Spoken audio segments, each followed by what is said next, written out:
So in today's video, I'm going to be discussing what it was like getting hired right before the COVID pandemic and working a year uncertified. When I got hired to the police department, I was excited and I was ready to get to the academy, get my training underway, get it done so I could get back and be a police officer. With the COVID pandemic, our academy was unable to get me in, and I waited a year before I was able to go. Once I was able to go, I was 4 days in when I broke my hand and had to leave. So now I'm put on hold and I'm waiting to get back into the academy. But in today's video, I'm going to share with you what I've learned in the year working uncertified and how you can survive in your department if the same thing happens to you. When I first got hired, I was put with our detective bureau to kind of learn from them and figure some things out. We thought I was going to be in the academy a lot sooner, so I said you'll be with them for a little bit and then you'll go off. So it took about 2 or 3 months with them, and they showed me the ropes. They showed me how to survive as a rookie officer and gave me a lot of helpful information and tips on what to do on a day-to-day basis. 2 or 3 months later, I am still on wait list for the academy, and the department is wanting to do something else with me. So they put me in a vehicle to be more visible and to kind of do the bare minimum as an officer to learn a little bit more. So I get out and the call volume is nothing for me. It's kind of helping with traffic if need be, helping with parking problems and things like that. It was really just very slow, and I felt almost useless to the department. It was kind of really it was mentally challenging for me because I'd come from a detention center where I was a sergeant and I played an important role, and now I was just kind of being put on hold and existing until my academy date.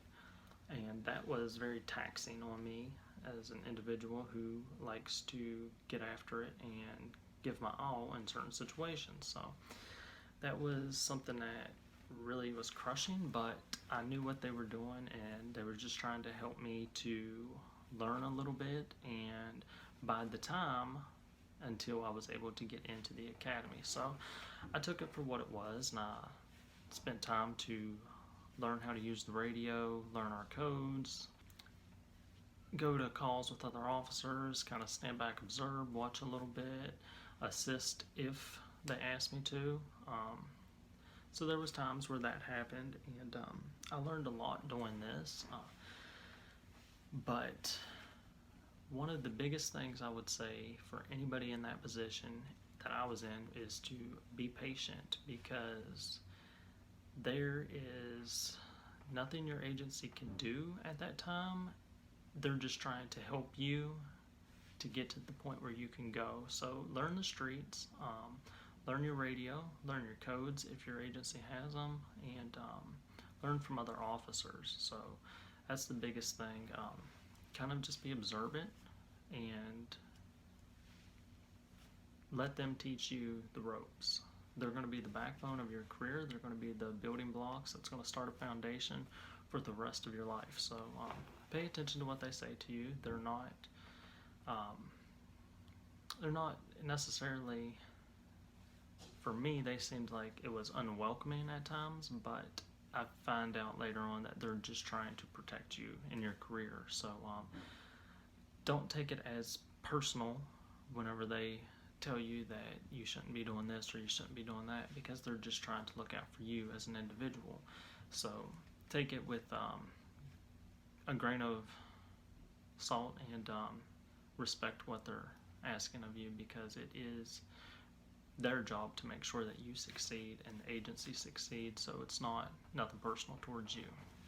And they explained to me what they were doing, and they was only looking out for me. So they took the time to make sure I understood that, and that they were not being any way hostile to me, that they were just kind of making sure everything went smoothly on the call, because I wasn't certified, and if something were to happen, that they would be able to make sure that everything went smoothly. I wouldn't trade the guys I work with for nothing. They've all been super helpful. Any questions I had, they answer them the best they can, and if they couldn't answer them, they'd make sure that I found the answer out from somebody. So I can't really complain too much about the guys I work with. They're awesome. And the next thing I would say is, after a couple months of that, I got put with some officers, and we kind of rode around, and they gave me the lead a little bit to let me make decisions and do more of the police work aspect of it, and that was a lot more fun, but it was also another mentally taxing thing, because they are critiquing you in a way that is different than a guy that would be certified, because what they're critiquing you on, they say you shouldn't know it anyway, but you feel like you should know it because you're doing it. So it's kind of one of those things where you're going to feel very awkward and out of place, but just remember that patience is going to get you through this and get you to the academy.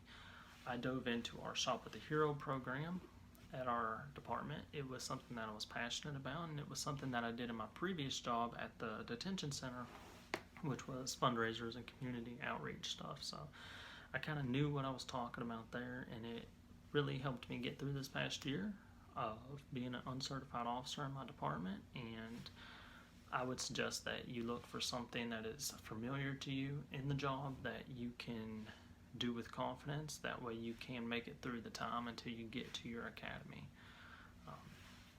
But I make it to the academy, and the first week, the last day, I trip and fall and break my hand. And after a year of waiting to go to the academy and going through these mentally challenging things of